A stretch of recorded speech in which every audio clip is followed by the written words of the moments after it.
A paz do Senhor Jesus, vamos a mais um dia do nosso devocional, que se encontra no Evangelho de Lucas, capítulo 11, versículo 2, do versículo 2 até o versículo 4, que diz: E ele lhes disse: Quando orardes, dizei: Pai, santificado seja o teu nome, venha o teu reino, dai-nos cada dia o nosso pão cotidiano, perdoa-nos os nossos pecados, pois também nós perdoamos a qualquer que nos deve, e não nos conduza em tentação, mas livra-nos do mal. Estamos diante a mais de um devocional, mais um estudo, onde falamos no episódio anterior, aprendendo a orar com Jesus.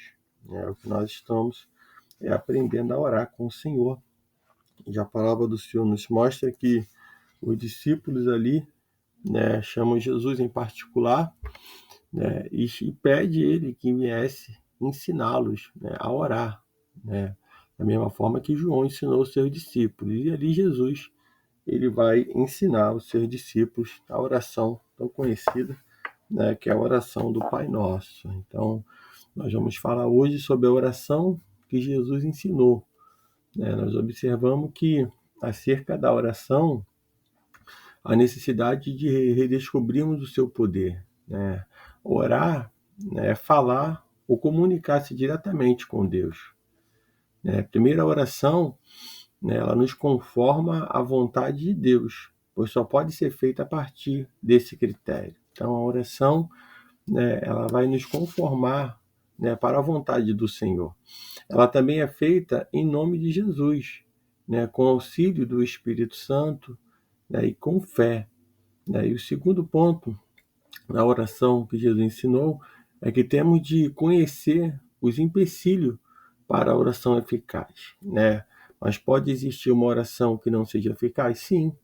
Desde o momento em que nós estamos orando, e não estamos combatendo, contra esses empecilhos. E quais são os empecilhos? O egoísmo, o pecado que está escondido, a descrença, a soberba, o formalismo, a falta de perdão, a impaciência. Então, tudo isso, são empecilhos que vai combater e impedir que a oração ela chegue. Então, Jesus ele vem ensinando, como devemos proceder para que assim as nossas orações sejam atendidas. Então, atendendo ao pedido dos seus discípulos, Jesus ensina um modelo de oração, quando ele diz: quando orares, dizei: Pai, santificado seja o teu nome, venha o teu reino, o pão nosso cotidiano dá-nos de dia em dia,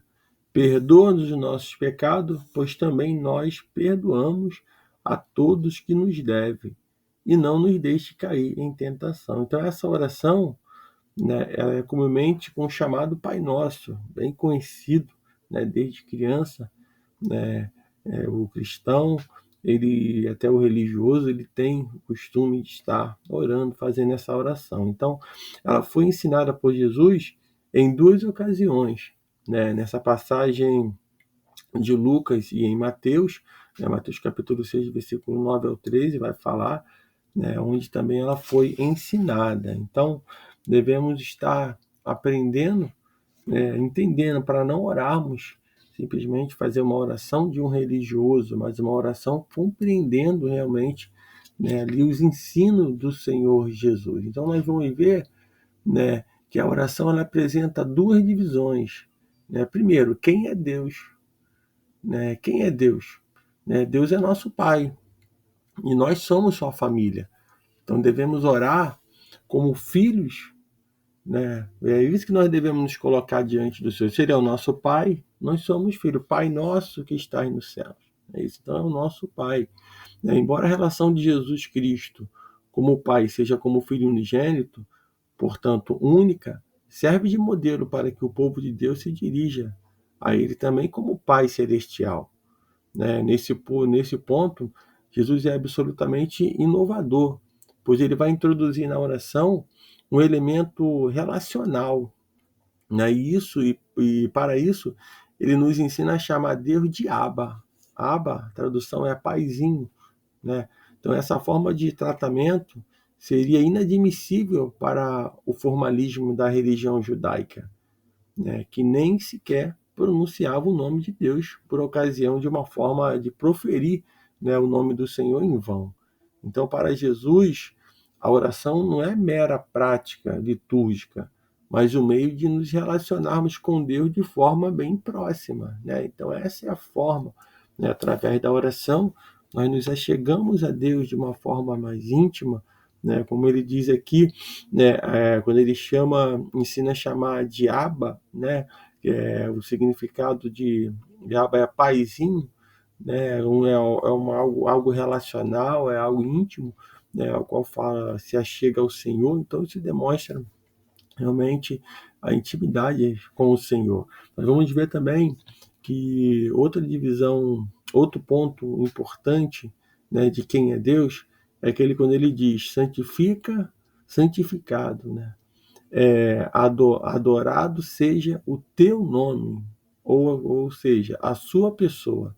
Devemos orar como adoradores, né? Adorando ao Senhor, né? Embora nos dirigimos a Deus como o paizinho, não podemos nos esquecer de que estamos diante de Deus de toda a terra e dos céus, né? Do Deus que é criador de todo o universo. Então, santificar o nome de Deus é mostrar disposição de reverência e de seu respeito da parte de quem ora, né? Paulo, em Efésios capítulo 3, versículo 14 e 15, Paulo diz: porque por esta causa me ponho de joelho diante do Pai, de quem tomo o nome de toda a família, tanto no céu como sobre a terra. Então, o nome de Deus, ele deve ser tão amado quanto temido, né? Tendo o Senhor descido na nuvem, vai Êxodo capítulo 34, versículos 5 a 8, nós vamos ver que vai falar sobre isso, né? Não deve ser tanto no que o nome do Pai, que o nome do Senhor, ele devemos tratar com reverência, né? Mas também temer, ter um entendimento de que esse nome, ele é poderoso. E quando nós observamos aqui, né, nós vamos ver aqui que em Êxodo, a palavra do Senhor ela vai dizer que, tendo o Senhor descido na nuvem, ali esteve junto dele e proclamou o nome do Senhor. E passando o Senhor por diante dele, clamou: Senhor, Senhor, Deus compassivo, clemente, longânimo e grande em misericórdia e fidelidade, que guarda misericórdia em 1000 gerações e que perdoa a iniquidade, as transgressões e o pecado, ainda que não inocenta o culpado, e visita a iniquidade dos pais nos filhos e nos filhos dos filhos até a terceira e quarta geração. E imediatamente, curvando-se Moisés para a terra, o adorou. Então a oração, né, deve ser seguida de adoração, né? E nós precisamos estar nesse momento reverenciando o Senhor, adorando Ele em nossa oração. E o terceiro ponto a respeito de quem é Deus, né, quando ele diz: bora, venha sobre nós o teu domínio, né, ou venha o teu reino, né, o teu senhorio, né? Devemos orar como súdito, né? E a razão pela qual Jesus estava entre os discípulos era para nos mostrar que o reino de Deus deve ser tanto uma realidade quanto um desejo do seu povo, né? Quando fala venha o teu reino, é um desejo do povo de Deus, né, que o reino do Senhor seja estabelecido. Então, pedir para que o reino venha é deixar-nos tomar por uma realidade diferente daquela que o mundo vive. É uma forma de os peregrinos neste mundo se encherem de esperança quanto ao reino vindouro, né? Mas também de alegria quanto ao reino que está entre eles. Então, nós precisamos entender que a cada dia nós precisamos estar orando ao Senhor, né, falando para Ele: venha o teu reino, porque como súditos do reino, né, e também como peregrinos nessa terra, né, nós devemos nos alegrar pelo Senhor se fazer presente em nosso meio e também pelo reino vindouro, pelas coisas que vão acontecer. Esse deve ser o nosso desejo, né, a cada manhã, a cada dia, né? E aqui também nós vamos estar falando que o que nós somos e de que precisamos, né? Primeiro, precisamos que o Senhor nos dê o pão de cada dia, né? Devemos orar como dependentes, né? O pão é o símbolo universal da provisão e evoca o cuidado de Deus por seu povo, né? Como o maná era chamado de pão do céu, vamos ver isso lá em Êxodo 16:4, Salmo 105, verso 40, né? E é a prova de que Deus cuidou diariamente de Israel enquanto peregrinava pelo deserto. Então a oração, ela reconhece que Deus cuida diariamente, né, no cotidianamente, né, de seu povo, né, concedendo-lhe o necessário para que nós possamos viver, né? Então nós também devemos orar dessa forma, ter o entendimento quando fazemos a oração do pão nosso. Dê-nos cada dia, né? Dê-nos o pão de cada dia. E crer que o Senhor é o Deus provedor. O segundo ponto, né, que nós devemos nos ater, que é precisamos do seu perdão, por isso devemos orar como pecadores arrependidos, né? Então a necessidade do homem não se limita ao cuidado material de Deus, né? Ele também diz respeito ao seu amparo espiritual, estendendo-nos a sua graça perdoadora. Então, entendermos que não é só o material, não é só o pão de cada dia, mas é também, né, o perdão dos nossos pecados, né, se arrepender das nossas falhas, dos nossos erros e pedir a Ele, né, o perdão, perdoa as nossas dívidas. Então, orar pelo pão cotidiano nos põe na condição de pedinte que depende de olhar benevolentamente, né, do seu Senhor e orar por perdão do pecado.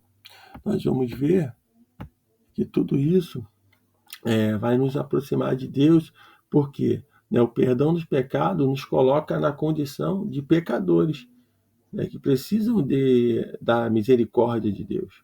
Então, essa parte da oração nos leva a refletir no fato de que a graça que recebemos de Deus deve ser também refletida por seus filhos, pois também nós perdoamos a todo o que nos deve. Então, a graça do Senhor, né, nós também devemos perdoar aquele que nos ofendeu. Fomos alcançados por Ele e devemos, assim, perdoar aquele que nos ofendeu. E o terceiro ponto é que precisamos da sua proteção para não cairmos em tentação, né? Razão pela qual devemos orar com humildade, né? Ninguém está isento de pecar, né? Por isso essa parte da oração, ainda que seja um pedido para que Deus nos poupe da angústia, né, da queda, é também um reconhecimento de que estamos sujeitos às tentações desse mundo, né? E se estamos sujeitos a essas tentações, nós estamos sujeitos também a cair, mas devemos orar com humildade, pedindo ao Senhor realmente que nós não venhamos cair em tentação, mas que Ele nos livre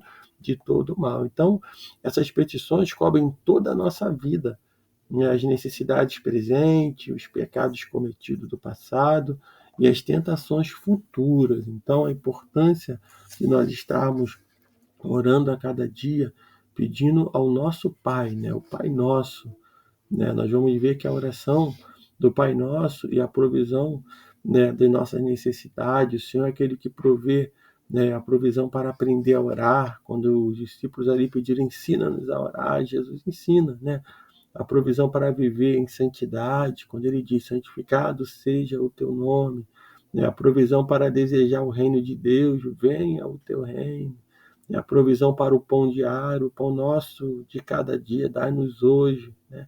A provisão para a confissão diária, perdoa-nos, né, as nossas dívidas, os nossos pecados, a provisão para o perdão diário, né, pois também nós perdoamos todos que nos devem. Então, vamos ver ainda a provisão para a vigilância e o livramento, quando ele diz, né, e não nos deixe cair em tentação. Então, nós precisamos entender que na oração nossas necessidades são supridas, né? Muitas das vezes a pessoa não quer orar, mas é através da oração que todas as necessidades elas são supridas. Então, quando aprendemos a orar como Jesus, né, nós orou, né? Vamos viver com Jesus, vamos viver uma vida, né, tendo Jesus no centro da nossa vida. Então, orar é um privilégio para os filhos de Deus.